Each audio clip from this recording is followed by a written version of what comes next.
ప్రైజ్‌లార్డ్. అందరికీ ప్రభు యేసు నామములో వందనాలు. Praise Lord. మరి ఈ ఉదయ కాలంలో మొదటి తిమోతి పత్రిక నుంచి కొన్ని విషయాలు చూసుకుందాము. మొదటి తిమోతి పత్రిక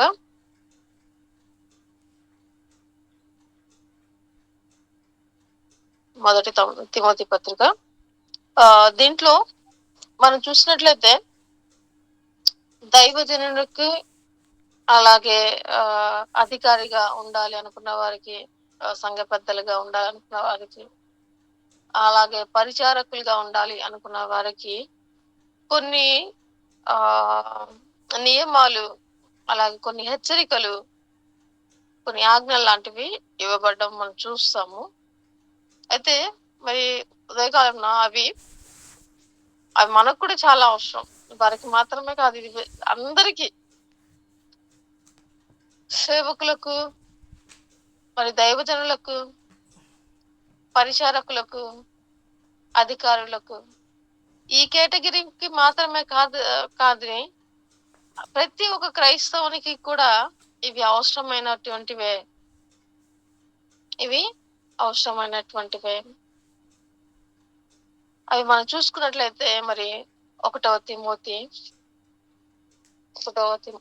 మరి చివరి అధ్యాయం మనం చూసుకున్నట్లయితే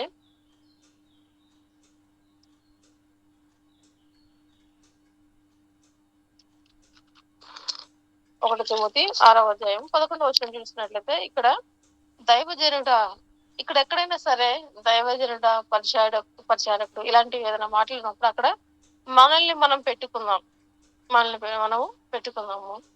అక్కడ దైవజనుడా, నీవైతే వీటిని విసర్జించి, పైన కొన్ని విషయాలు చెప్పబడి ఉన్నాయి. సో వాటిని విసర్జించి నీతిని, భక్తిని, విశ్వాసమును, ప్రేమను, ఓర్పును, సాత్వికమును సంపాదించుకున్నటకు ప్రయాసపడుము. ఏం సంపాదించాలండి? నీతిని, భక్తిని, విశ్వాసమును, ప్రేమను, ఓర్పును, సాత్వికమును సంపాదించుకున్నటకు ప్రయాసపడాలట. ఎందుకు అంటే మనము చనిపోయినప్పుడు, ఎవరైనా చనిపోతే అక్కడ ఒక వాక్యం ఎప్పుడు చెప్తా ఉంటాం. చనిపోయిన వారి దగ్గర, లేదంటే వారి దగ్గర ఎప్పుడు ఒక మెసేజ్ దాన్ని ఫిక్స్ చేసేసాం. విశ్వాస సంబంధమైన మంచి పోరాటము పోరాడి తిని అన్నటువంటిది. ఇక్కడ 12వ వచనం అదే చెప్తా ఉంది. విశ్వాస సంబంధమైన మంచి పోరాటము నిత్య జీవ సాక్షుల ఎదుట మంచి ఒప్పుకుంటివి.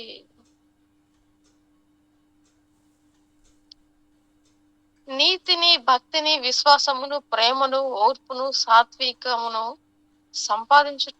సంపాదించుకున్నటకు ప్రయాసపడాలి. కానీ ఈ దినాల్లో మనం చూస్తున్నట్లయితే దేని కొరకు, ఏం సంపాదించుకోవడం కొరకు మనం చూస్తా ఉన్నాము. 17వ వచనంలో చూసుకున్నట్లయితే, ఇహమందు ధనవంతులైన వారు గర్విష్ఠులు కాక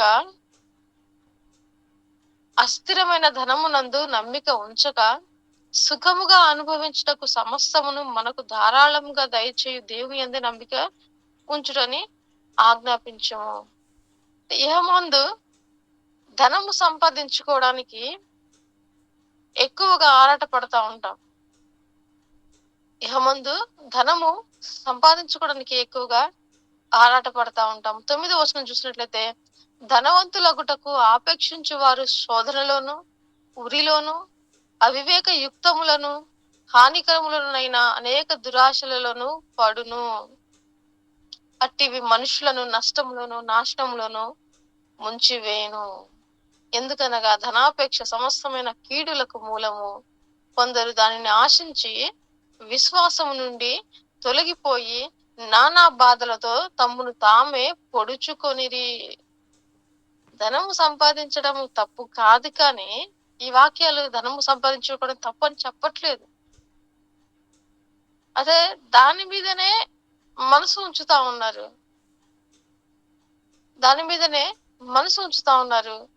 ధనవంతులగుటకు ఆపేక్షించువారు. మనము ధనవంతులుగా అవ్వాల్సిన అవసరం లేదు. మనకు ఏ దినానికి కావాల్సినటువంటి అక్కరత ఆ రోజు తీర్చబడితే చాలు. అలాగే మరి మనకు రేపటి దినానికి కావాల్సినటువంటి విషయాలను బట్టి కూడా దేవుడు మనకు వాక్యంలో మనకు చెప్పే ఉన్నది. రేపటి దినాన్ని గురించి మనము ఏమాత్రం భయపడాల్సిన అవసరం లేదు. పక్షులను పోషిస్తున్నటువంటి దేవుడు మనలను పోషించడా? పక్షులు చూస్తే అవి విత్తవు, కోయవు, అవి దాచుకోవు గరిసెలలో. అయినా మరి రోజు అవి తింటా ఉన్నాయి కదా, వాటికి ఆహారం దొరుకుతా ఉంది కదా. కానీ ఒక మనుషుడు మాత్రమే ధనాన్ని కూర్చుకోవడానికి చూస్తా ఉన్నాడు. ఆ ధనము వలన, ధనము కూర్చుకోవాలన్న దానికోసం అపేక్షించడం వలన శోధనలోనూ ప్రవేశిస్తాం, ఉరిలోనూ ప్రవేశిస్తాం. అవివేకమైన యుక్తములను హానికరములైన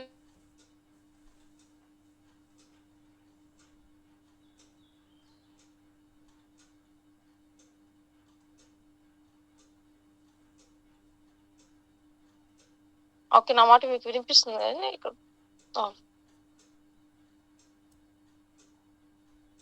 నా మాట మీకు వినిపిస్తుంది కదండి? వినిపిస్తుంది, కొంచెం లైట్ కట్ అవుతుంది. ఓకే ఓకే, పవర్ పోయింది, నెట్ కొంచెం ప్రాబ్లం.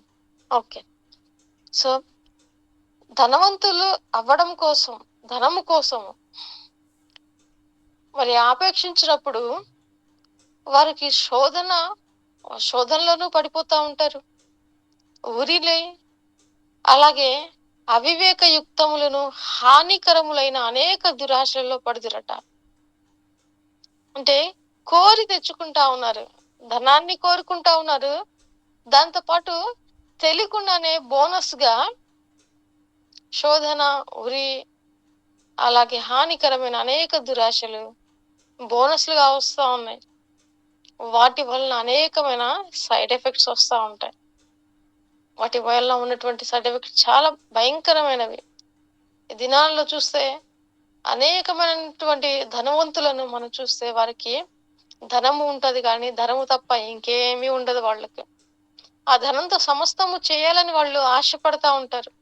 ఆ ధనంతోనే సమస్తము చేయగలం అనుకుంటా ఉన్నారు. కానీ మనము మరి ప్రజెంట్ ఎక్కడ చూసినా వినిపించేది అనంత అంబానీ యొక్క మ్యారేజ్. అంత ధనం ఉంది, ఆ ధనంతో వారు ప్రపంచాన్ని మొత్తాన్ని వాళ్ళ ముందు తెచ్చి పెట్టుకుంటారు. ప్రపంచంలో ఉన్నటువంటి గనులందరినీ, గనులంటే వాళ్ళ ఉద్దేశంలో గనులు, ఈ లోకానుసారమైనటువంటి గనులు, ఈ లోకంలో బాగా స్టేటస్ ఉన్నటువంటి వారు, బాగా డబ్బు ఉన్నటువంటి వారిని వాళ్ళ ఎదుటకు వాళ్ళు తెచ్చి ఆటాడించుకుంటా ఉన్నారు. మరి సమస్తమైనటువంటి అందరిని తమ ఎదుట తెచ్చుకొని వారికన్నా, మీ అందరికన్నా మేమే గొప్పవారమని చెప్పుకుంటూ అది చూపించుకోవడం కోసము తమకున్నటువంటి ఆ స్టేటస్ ని కానివ్వండి, తమకున్నటువంటి ధనాన్ని కానివ్వండి, వారు చూపించుకోవడానికి ఎంతో ఆరాట పడుతున్నట్లు మనకు ఆ యొక్క మ్యారేజ్ మనకు కనిపిస్తుంది. ఆ యొక్క వివాహం అంతా మనము మరి ఎంగేజ్మెంట్ వైపు దగ్గర నుంచి కూడా మనం చూసినట్లయితే ఒకటే కనిపిస్తుంది. దాంట్లో వాళ్ళు వివాహము తర్వాత సంగతి, కానీ దానిని అడ్డం పెట్టుకొని వారు తమ యొక్క స్థితిని, ఎంత గొప్ప స్థితిలో వారు ఉన్నారో అందరికంటే గొప్పవారిగా వారు ఉన్నామన్న విషయాన్ని తెలియపరచుకోవడం కోసము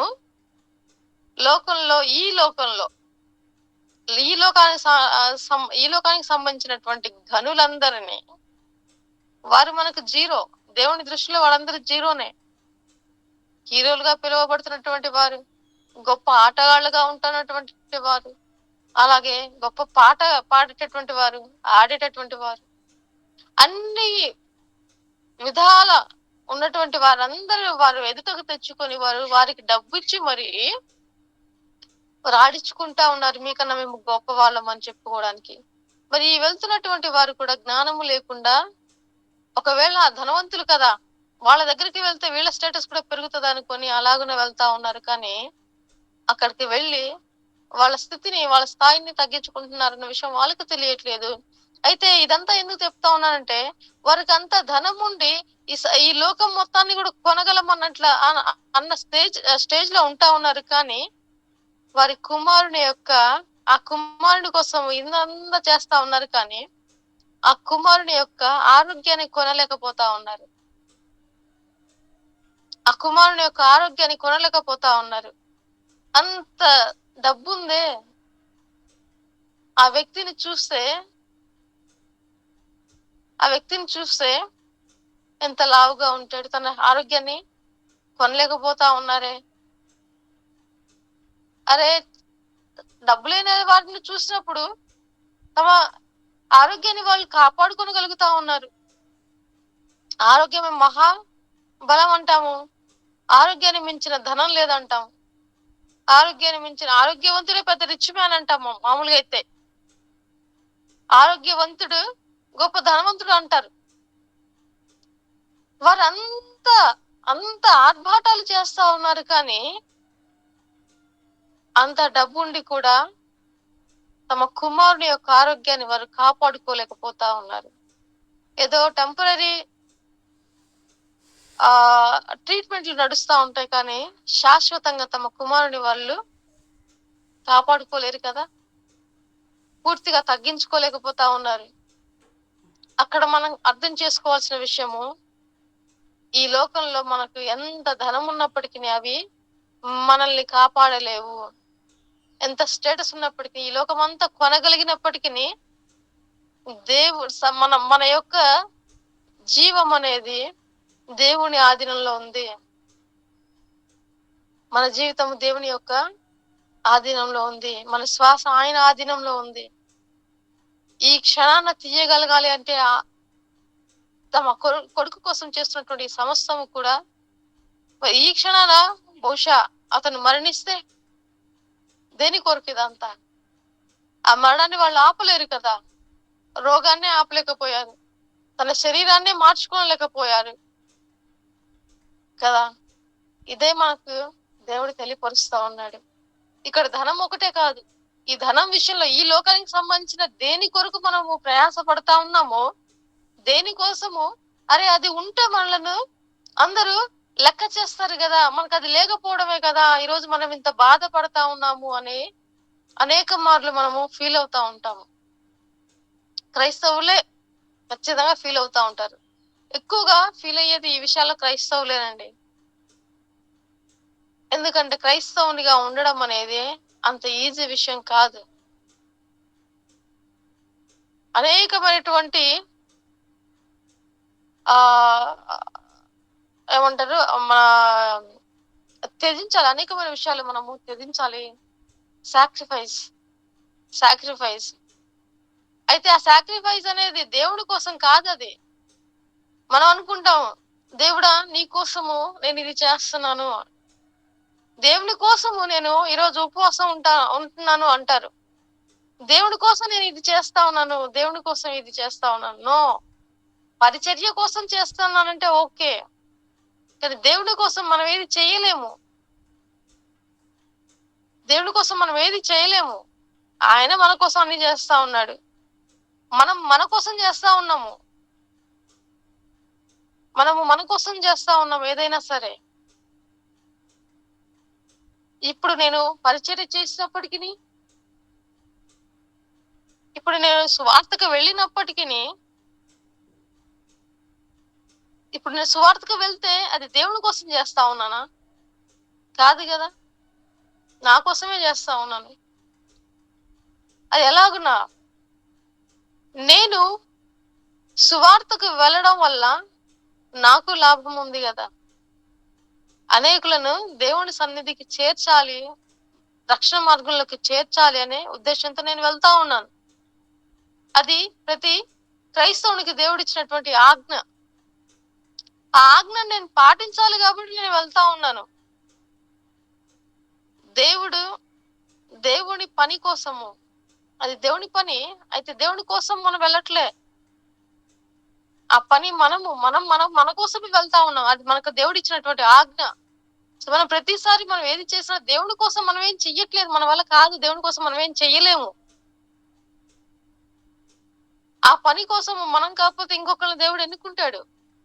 మనం మన కోసమే చేస్తా ఉన్నాము. మన కోసమే చేస్తా ఉన్నాము. కాకపోతే ఆ పని కొరకు దేవుడు మనలను నిలబెట్టడము, అది మన భాగ్యము.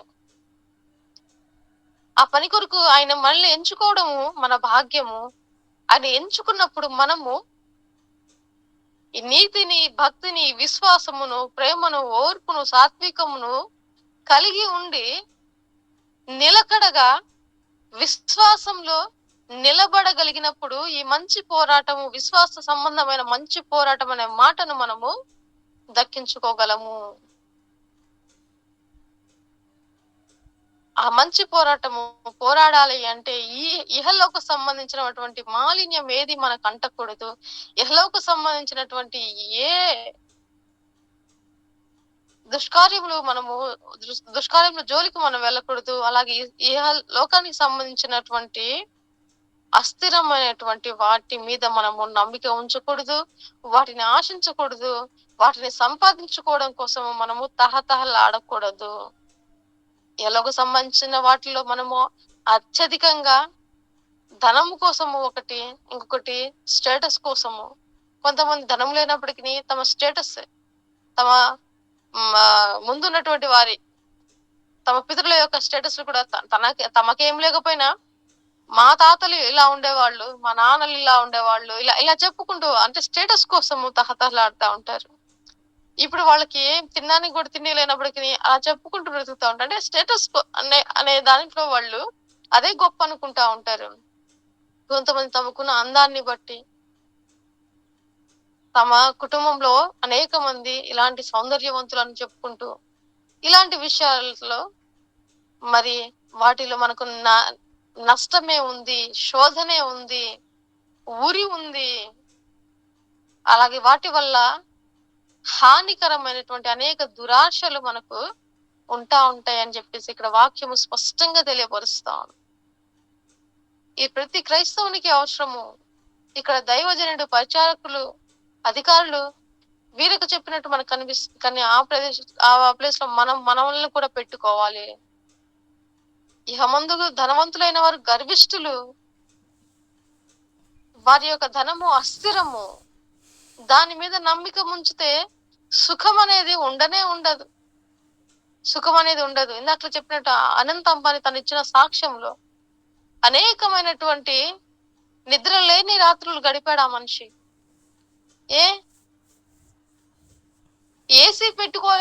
ఏసీ కూడా అంత డబ్బుండి తను ఏసీ రూమ్ లో ఉండలేడు. ఏం ప్రయోజనం కదా? అంత డబ్బుండి ఏం ప్రయోజనం? దాన్ని అనుభవించలేకపోతా ఉన్నాడు. నిజంగా అక్కడ మనము తెలుసుకోవాలి. ఈ లోకానికి సంబంధించినటువంటి ఏ ఆర్భాటము కూడా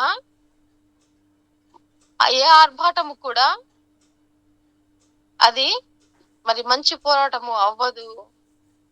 అది మనకు మంచి సాక్ష్యాన్ని ఇవ్వదు. మనం ఎప్పుడు నిత్య జీవం కొరకై సాక్షులుగా ఉండాలని పోరాడుతూ ఉండాలి. నిత్య జీవం కొరకై మన యొక్క ప్రయాసంతా దానిలోకి మనము చేరాలి. అలాగే మనతో పాటు అనేకులు రావాలి అన్న విషయంతోనే మనము ముందుకు వెళ్తా ఉన్నాము. అలాగునే మనము మన యొక్క సాక్ష్యాన్ని కాపాడుకుంటూ ఉండాలి. మనము దేనికోసము మరి ప్రయాసపడతా ఉన్నాము అది మనము మరి మరొక్కసారి మనం పరిశీలన చేసుకోవాలి. మనం కేవలము నీతిని, భక్తిని, విశ్వాసము, ప్రేమ, ఓర్పు, సాత్వికము ఇవి సంపాదించుకోవడం కోసము మనము ప్రయాసపడాలి. విశ్వాస సంబంధమైన మంచి పోరాటము. విశ్వాసం విషయంలో మనము అనేకమైన విషయాలు మనము మాట్లాడుకుంటాం కదా. నేను విశ్వాసిని. విశ్వాసం విషయంలో ఒక్క మాట చూద్దాము, దాంతో మనం ముగించుకుందాము. తిమోతికి రాసినటువంటి మొదటి పత్రిక, ఇదే తిమోతి పత్రిక మొదటి పత్రికలోనే మొదటి అధ్యాయము 5వ వచనం చూసినట్లయితే ఇక్కడ ఉపదేశ సారం ఎదనగా, ఉపదేశం యొక్క సారము ఏంటంట? పవిత్ర హృదయము నుండి, మంచి మనస్సాక్షి నుండి, నిష్కపటమైన విశ్వాసము నుండి కలుగు ప్రేమయే. ఒకదానికి ఒకటి లింక్ చూడండి. పవిత్రమైన హృదయము నుండి, హృదయము పవిత్రమైనదిగా ఉండాలి. అలాగే సాక్ష్యము మంచిగా ఉండాలి. మంచి మన మనసాక్షి మంచిగా ఉండాలి. నిష్కపటమైన విశ్వాసము. ఎలాంటి విశ్వాసం అండి? నిష్కపటమైనటువంటి విశ్వాసము.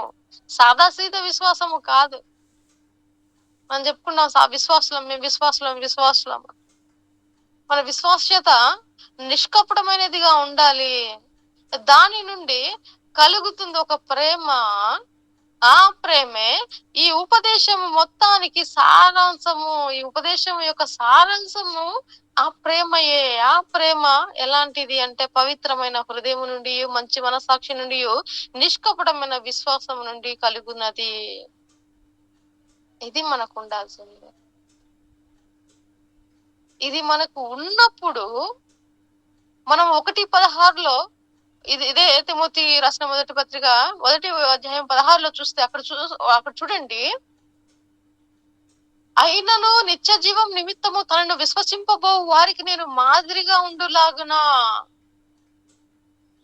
మనము సువార్తలకు వెళ్తా ఉన్నప్పుడు మనము ఒకరికి మాదిరిగా ఉండాలి.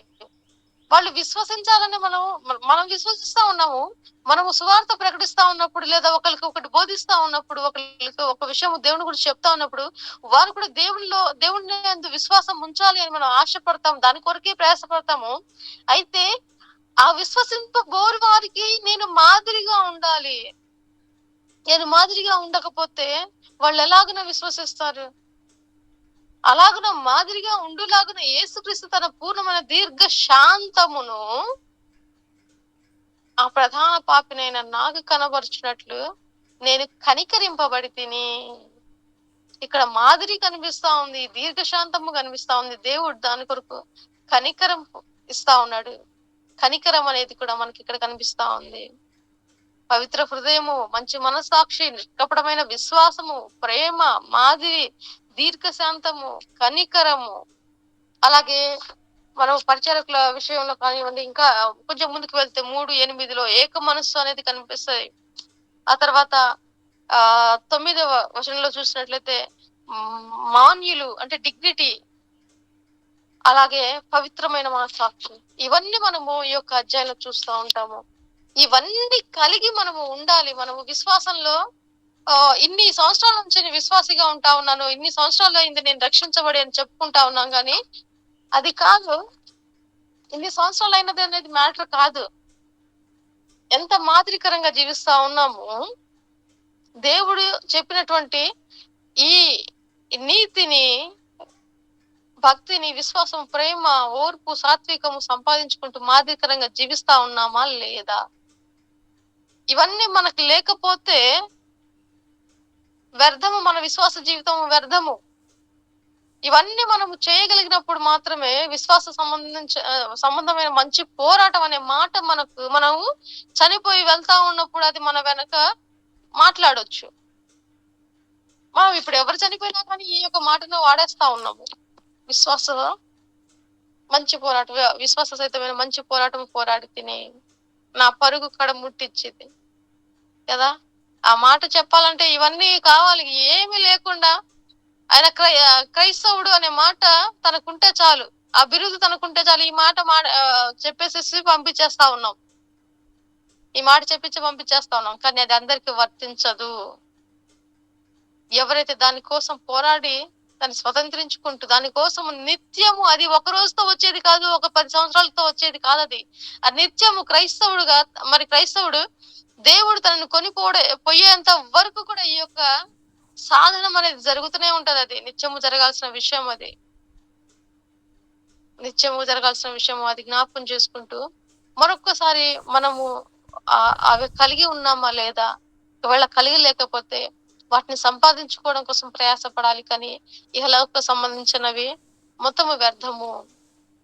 ఏనాటికి కావాల్సింది ఆనాటికి దేవుడు మనకు అనుగ్రహించే వాడిగా ఉంటా ఉన్నాడు. ఆయన మన పోషకుడు.